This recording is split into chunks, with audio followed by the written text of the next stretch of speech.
Hello, my name is Kaumudi and I'm from the product marketing team here at Workato. We're excited to introduce the newly designed recipe editor. It's designed for speed, simplifies the user experience to reduce effort, and redefines collaboration. In this quick demo, I'll walk you through the experience of editing an existing recipe.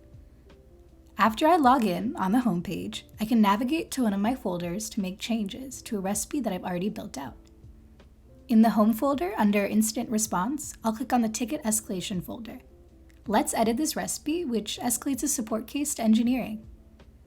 By default, recipe is now open in view mode to prevent changes from being made to the recipe inadvertently. In order to make changes to this recipe, I can click on the Edit Recipe button at the top. In view mode, I can also click into a specific step within the recipe for a more detailed view of the step setup.